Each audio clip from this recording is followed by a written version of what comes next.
you ever wondered what goes through a comedian's mind when they're up on stage and tell a joke that just doesn't work? Whether you're an aspiring comedian or a hardcore comedy nerd, the Art of Bombing podcast has something for everyone. From useful comedy insight to entertaining stories of bombing and failure told by the comedians that lived through them, like Louis Anderson, Andy Erickson, Chad Daniels, Dusty Slay, and more. Join comedian Dan Bublitz Jr. as he sits down with comedians to discuss what can be learned from those ugly shows on the road. New episodes every Tuesday on your podcast player of choice or at artofbombingpod.com. The Art of Bombing.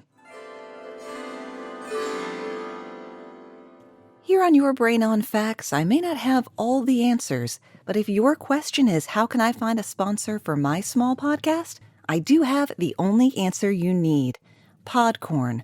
Podcorn is a marketplace that connects podcasters and businesses, many of them small businesses, to create ad campaigns that work for both parties.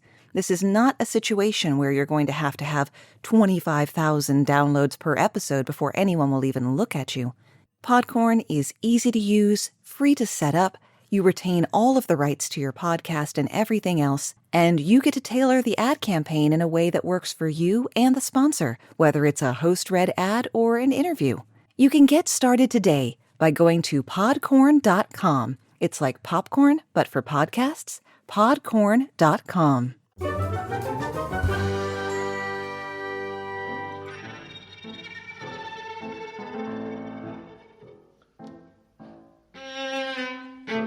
Numbering around 15,000 people in the 18th century, the population of the Juma people of Brazil was ravaged by the rubber tappers, loggers, and miners who wanted their ancestral land. Only 100 remained in the 1940s, and a massacre in 1964 left only 6, including Aruka Juma. His 3 children were all girls who married into the neighboring Uwuuwowo community. After the death of his brother-in-law in 1999, Aruka became the last remaining Juma male and the last fluent speaker of their language. And in March 2021, he died of COVID-19. My name's Moxie, and this is Your Brain on Facts. This week's episode turned into a 2-parter on me when I sat down to start writing it. The topic, the last of their kind, was voted on by our supporters at patreon.com/yourbrainonfacts, where folks like Sebastian, Catherine, Rachel, and Michael already get perks like ad-free early episodes. And based on feedback from the recent poll, the Brain Candy level will now get the chance to submit a fact or question for the show as often as every 5 episodes. But then I couldn't decide if I wanted to do Endlings, which is the term for the last of something, Endling people or Endling animals, or maybe some of each. When the question was posed over in the Brainiac Break Room, which you can reach at yourbrainonfacts.com/social along with our subreddit, your fellow Brainiacs were like the little girl in the old El Paso commercial, or if you prefer, the Road to El Dorado. Both is good. So this week we're doing people, and next week we're doing animals, and I will do my best to stop it being a complete downer. The wiki list of the last people to X left me spoiled for choice. I completely forgot that I was going to talk more about Yahi, the last of the Ishi of modern California, whose story was mentioned in episode 149, The Founding Mothers of Sci-Fi, by way of the father of Ursula Le Guin. There are many arts and skills that are down to their endling, some of whom actually accept the inevitable march of time. History and stories are passed from generation to generation, but the role of storyteller might not be. Take, for instance, a Wang Batil, a traditional form of musical storytelling in the Malaysian state of Perlis. The name Awang Batil also refers to the storyteller themselves, who accompanies his stories by drumming on a batil, a type of brass bowl normally holding water. You can almost picture someone tipping out the last of the water from the pot after the evening meal and turning it over to use it as a drum as they tell stories around a fire.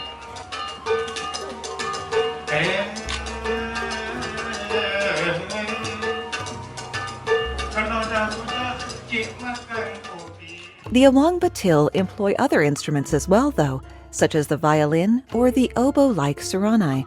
And there's a visual component as well.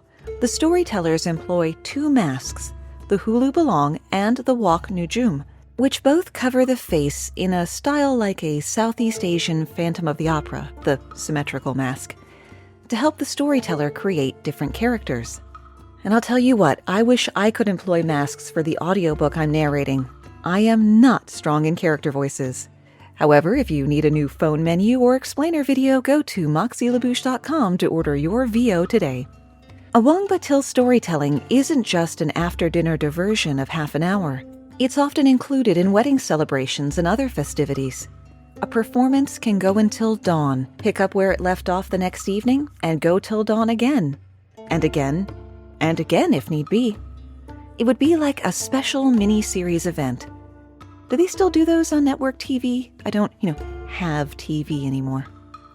Once common around Malaysia, a Wang Batil and similar oral traditions have slowly been disappearing, even in the rural areas where TV and internet have been slower to reach. Currently, there is only one living practitioner of a Wang Batil, Ramli Mahmud, who's in his 50s. When Mahmud dies, a Wang Batil will die with him. And that's what he wants. Well, wants might be the wrong word here. It's what he sees as inevitable. Mahmud was taught by his father, but he doesn't intend to teach anyone else. The art cannot survive. Life has changed. It's just a matter of time before my instruments and masks are taken to a museum. The traditional tales are too old and too long to connect with modern audiences, and thus the tradition will likely die with him. Quick side trip. Have you ever seen the movie The King of Masks? It is an amazing story about an old Chinese man who does quick change mask performances, but he has no son to pass it on to. So he decides to buy a little boy from the black market. That scene is less grim than it sounds, I promise. Who turns out to be a little girl who's already been sold 6 other times. But she refuses to leave the old man after he finds out she's not a boy. I don't endorse Amazon, but it is on Prime right now and it is absolutely worth watching.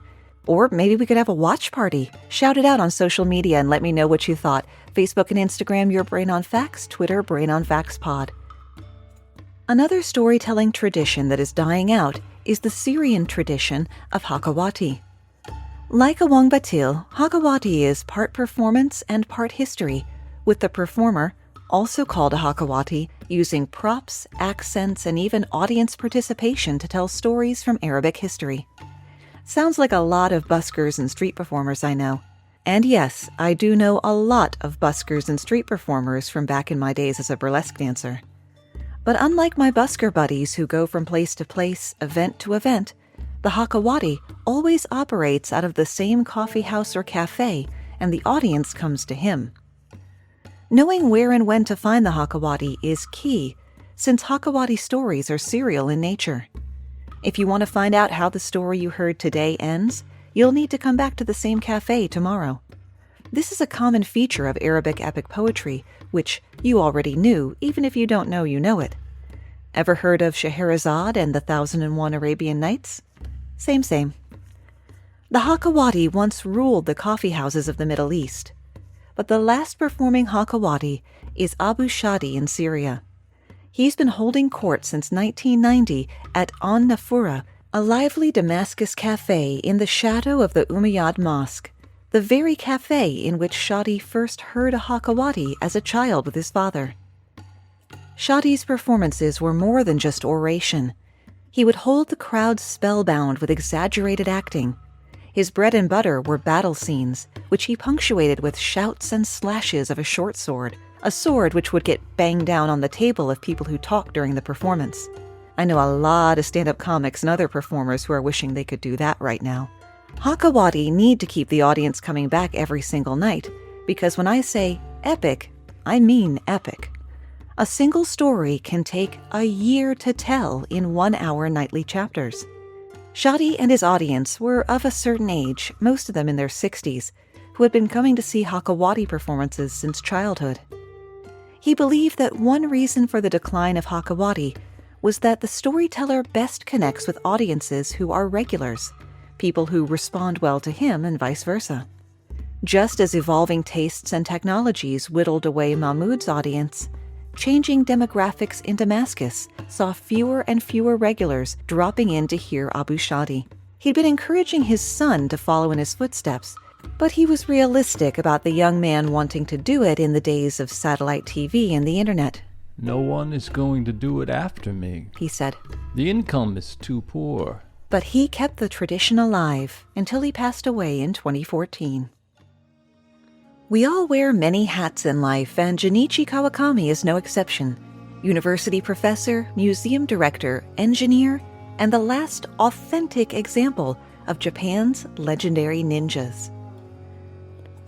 Kawakami started practicing ninjutsu as a child and eventually rose up the ranks to be the 21st head of the 5-century-old Bon ninja clan. He also runs the Ninja Museum of Igaryu, which collects and preserves the secret ninja scrolls, including recipes for poisons. Recipes of dubious veracity, since it's not like we can test them out. That's why a lot of history of ninjutsu is as cloudy as the air after a quick escape smoke bomb. Wait, were those real? Let's stop for a quick history lesson for those of us who hear the word ninja and picture turtles, Snake Eyes, Scorpion, and Chris Farley's second-to-last starring role. Japanese folklore states that the ninja descended from a demon who was half man and half crow. However, it's more likely that the ninja slowly evolved as an opposing force to their upper-class contemporaries, the samurai, in early feudal Japan. Most sources indicate that the skills that became ninjutsu, the art of stealth, began to develop between 600 and 900 CE. In 1162, a fallen samurai decided not to commit ritual suicide, as was the custom of the time, but rather spend his retirement forming the country's first ninja school, the Togakure Ryu. And I apologize to the entire nation of Japan and anyone else who speaks Japanese for my pronunciations. Ninja culture peaked between the 1330s and 1600. Those times were defined by constant wars, so ninja skills were a plus for survival. Most ninja were not disgraced samurais or Batman-type nobility, but seemingly ordinary peasants and farmers who learned the ninja art as a way to protect themselves and their property. Women also became ninja, or konoichi, and infiltrated enemy strongholds in the guise of dancers, concubines, or servants, where they could carry out assassinations or gather information. Starting in 1603, Japan's stable and peaceful Edo period made ninja skills much less important. You need fewer warriors when you're having fewer wars. The practice began dying out, though some families, like Kawakami's, held on tight to their ninja heritage. Kawakami's childhood training involved a diverse set of skills including chemistry, weather, and psychology, in addition to the rigorous physical training. When he turned 19, Kawakami became a full-fledged master and gained access to those secret scrolls and tools. But he's decided not to pass those secrets on. Ninjas, quote, just don't fit in the modern day. In the age of civil wars, or during the Edo period, ninjas' abilities to spy and kill or mix medicine may have been useful. But we now have guns, the internet, and much better medicine, so the art of ninjutsu has no place in the modern age. Okay, wait, you're saying. There are other people teaching and learning ninjutsu right now. Can we really call Kawakami the last? According to Japan Times, Kawakami has something most other ninja claimants do not: an earnest combination of scholarship and humility. He's a ninja, but he's quiet about it, appropriately enough. If there are two practitioners of a particular skill, and one has a chain of schools and a line of branded DVDs, and the other guy just has a museum, I'm inclined to believe the second guy is the authentic article.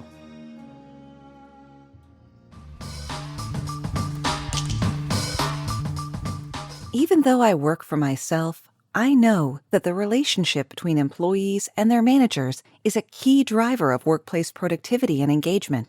And being a great manager has never been harder than it is right now. Thankfully, there is work patterns. Work Patterns is a people management app that gives managers the tools they need to unlock the potential of their team. Work Patterns believes that with the right tools, managers can become exceptional leaders.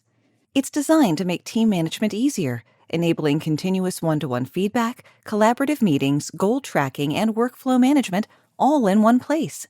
Whether you're a manager struggling to stay on top of things or a company owner whose organization has outgrown its original systems, Work Patterns is here to help. Get started today at workpatterns.com. Of all the sponsors I've had for Your Brain on Facts, I'm probably most excited to talk about this one. It's the game Love Letters, and it's from Z-Man Games, the makers of one of my all-time favorite tabletop games, Carcassonne. In the game Love Letter, the noble princess is looking for an ideal partner and confidant to be with her when she one day assumes the throne. You must prove your worth and gain her trust by enlisting allies, friends, and family of the princess to carry a letter of intent to her. Can you earn the princess's trust? Love Letters gameplay is simple, but that doesn't mean winning is going to be easy. This 2 to 6 player card game is quick to play, about 20 minutes, and slips into your pocket so you can take it anywhere. Especially great now that we can gather around tables with our friends again. The artwork is lovely, and it's got these cool little tokens, just feels so satisfying in the hand. Made for ages 10 to 100, Love Letter is just $11.99 from Z-Man Games. You can buy directly from zmangames.com, your nearest Target, or, I beseech you, please find your local game store and ask if they carry Love Letter from Z-Man Games.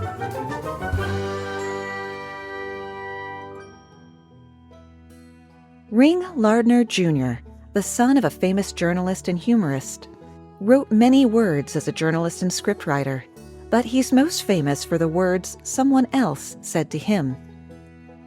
Are you now? Or have you ever been a member of the Communist Party? And the words he refused to say back. Lardner was the last surviving member of the Hollywood 10 motion picture producers, directors, and writers who appeared before the House Un-American Activities Committee in October of 1947, but refused to play ball with the terrorism that was McCarthyism. All 10 refused to answer questions regarding possible communist affiliations, spent time in prison for contempt of Congress, and were blacklisted by the Hollywood studios. And how? Each of them was on their way to lasting fame. Each is now all but unheard of. But you're going to hear them now because it's the least they deserve. Alva Bessie, Herbert Bieberman, Lester Cole, Edward Dmytryk, John Howard Lawson, Albert Maltz, Samuel Ornitz, Adrian Scott, Dalton Trumbo, and Ring Lardner.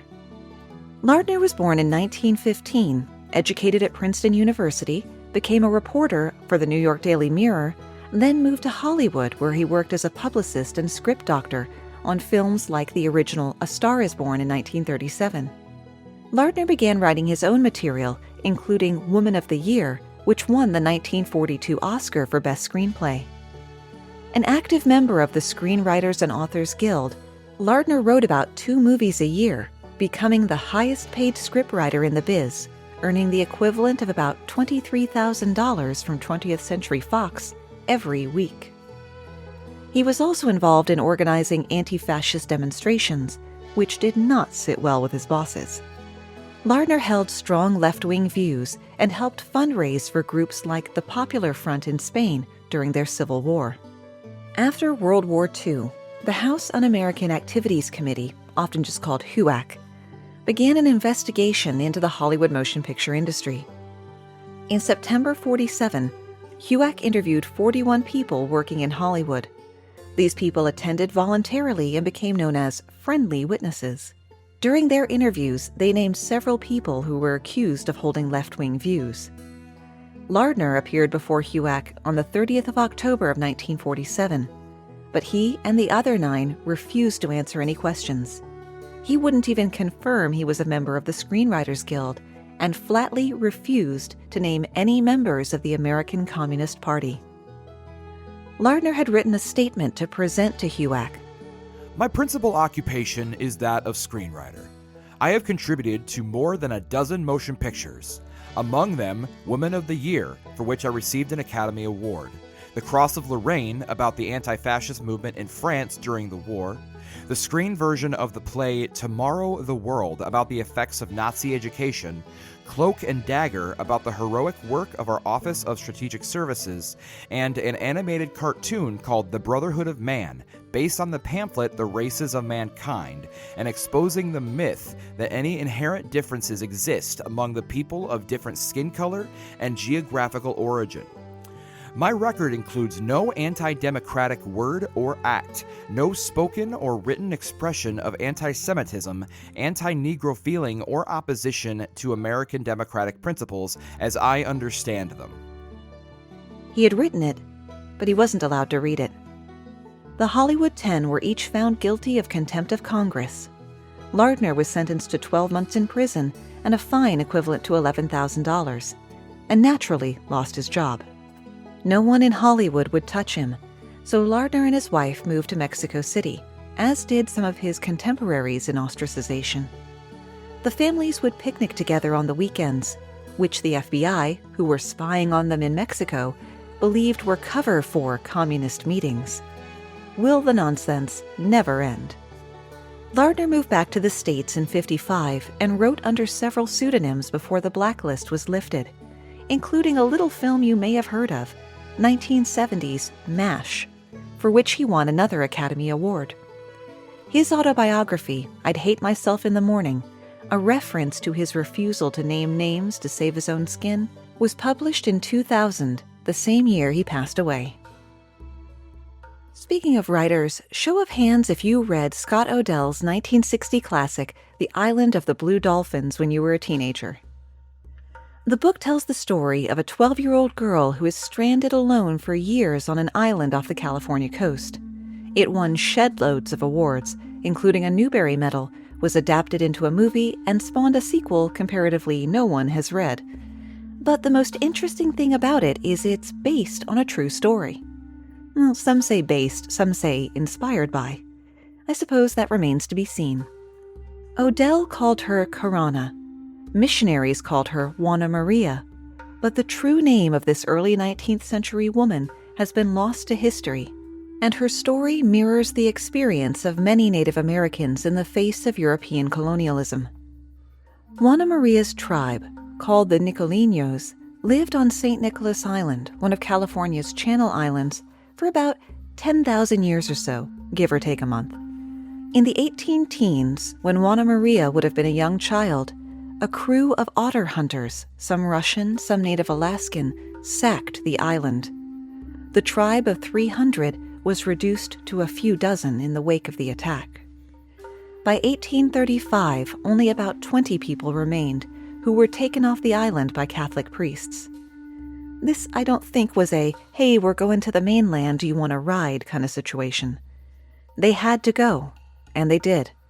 All but Juana Maria, now in her 20s, and no one knows for sure why. One story claims she was absent from the group that they were trying to evacuate because she was looking for her missing child. Another story sees her jumping off the boat, thinking that her little brother is now stranded alone on the island. Whatever happened, an approaching storm meant that the ship departed San Nicolas in a hurry and couldn't turn back. Through the years, multiple attempts at locating her failed, until she was found by Captain George Nidiver of the Peores Nada. Sorry also to Spanish speakers. In his memoir, he recounted the moment they discovered Juana stripping whale blubber. She was of medium height, about 50 years old, but still strong and active. Her face was pleasing as she was continually smiling. Her clothes consisted of but a single garment of skins. She did not flee from the men, but bowed, smiling, and talking happily in a language no one could understand. She couldn't know it then, but she was the last person alive who could speak or understand her mother language. This was in 1853, 18 years after her people left the island. Alone on San Nicolas, she had killed seals and wild ducks for food and made a hut out of whale bones, though she sometimes also lived in a cave. She sewed, fished, and foraged, living off seal fat. She sang songs and crafted the tools of her life. She'd succeeded handily in living physically, but it's hard to say what impact total isolation had on Juana Maria mentally and emotionally. She was taken to Mission Santa Barbara, where she became a sort of local curiosity, dubbed the Wild Woman, though the Catholic priests renamed her Juana Maria. Newspapers reported on how she was acclimating to life at the Santa Barbara Mission, even noting that she marveled at the horses around the mission and enjoyed coffee and liquor. She even performed songs and dances for those who came to look at her. Though Juana Maria had found human contact again, she only got to enjoy it for 7 short weeks. After living in isolation for nearly 2 decades, her immune system was extremely vulnerable to the pathogens carried by the people on the mainland. Like an ill-fated round of the Oregon Trail, she died of dysentery. A Jesuit priest baptized her on her deathbed, which it can safely be assumed was without her consent, since neither could understand the other. Juana Maria's personal effects that she brought with her, including bone needles that she used to make a dress of seabird feathers, were housed in San Francisco prior to the Great San Francisco earthquake of 1906. You can guess what happened then. Her feather dress also disappeared after being shipped to, of all places, the Vatican. The butcher, the baker, the candlestick maker. We now move to Portland to look at the Shakers. What's a Shaker? Technically, they are the United Society of Believers in Christ's Second Appearing, a millenarian, non-Trinitarian, restorationist Christian sect. Okay, that got a little too technical. Millenarians are waiting for a big change to come along, like the end of the world. Non-Trinitarians reject the standard Christian doctrine of the Holy Trinity, and restorationist means they believe the church should be like it was in ye olde times. That description might be complex, but life for Shakers is meant to be a simple one. They practiced a celibate and communal lifestyle, strict pacifism, charismatic worship, and gender equality institutionalized in their society in the 1780s. They were initially known as Shaking Quakers because they were an offshoot of the Quaker movement and were known for their ecstatic behavior during worship services. Decades before emancipation and 150 years before female suffrage, Shakers practiced social, gender, and racial equality for all members. In fact, a number of the founding leaders were women, such as Jane Wardley and Mother Ann Lee.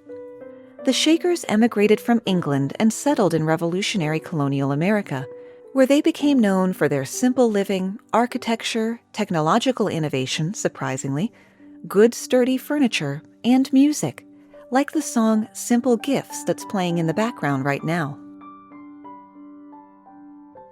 Their meeting houses were plain white and largely undecorated, but the people inside might be dancing, singing, or speaking in tongues and getting the feeling in apparent convulsions.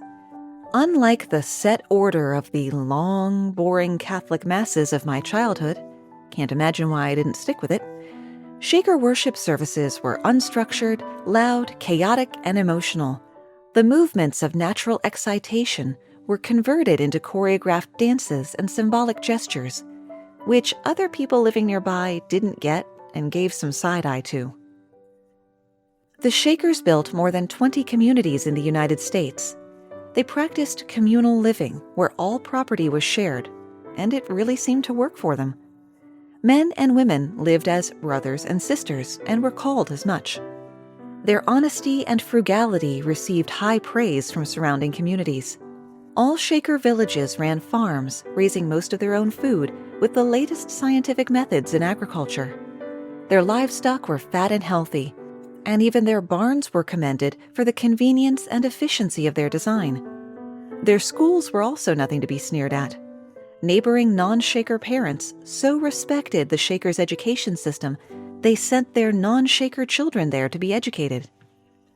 Children are an interesting bullet point in the Shaker story. Shakers were celibate. Completely celibate. They didn't even have sex for procreation. Without members producing children, it got kind of tricky to keep up the community's population. They relied heavily on adoption and conversion, and a sexless life makes conversion a tough sell. Turnover was higher than it is in retail.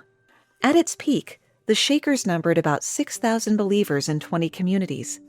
The members who did stay saw industrialization bring cheaper consumer goods to market, hurting the skilled craft side of their economy, and many left to find better opportunities.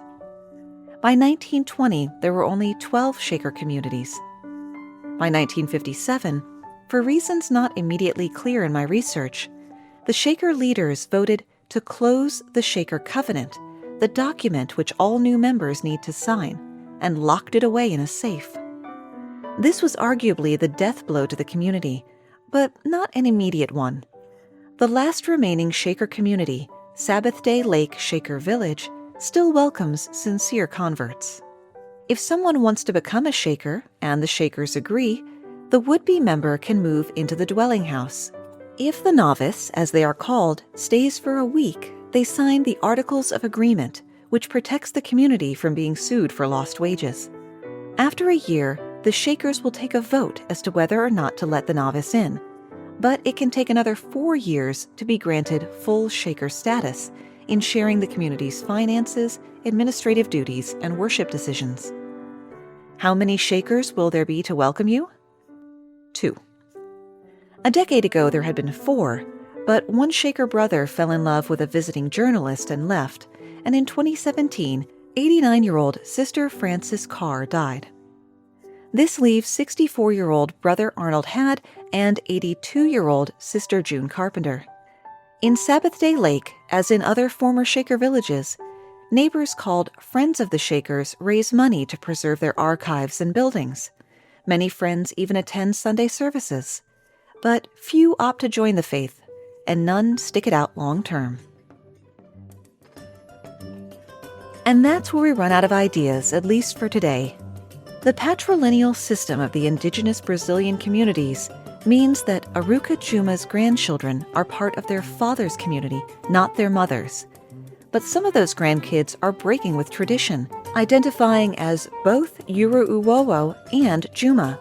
We are going to carry on our people's tradition, says 20-year-old Batate. Batate's 18-year-old cousin, Kuambu, has legally incorporated his grandfather's surname into his own and calls himself Kuambu Juma Uruuwowo. I am a grandson of a Juma, a son of a Juma. I have the right to have Juma in my name. So maybe Aruca wasn't the last Juma after all. Thanks to my guest quote readers on today's episode. Remember, you can always find the source links and the script at yourbrainonfacts.com. Thanks for spending part of your day with me, and stay safe.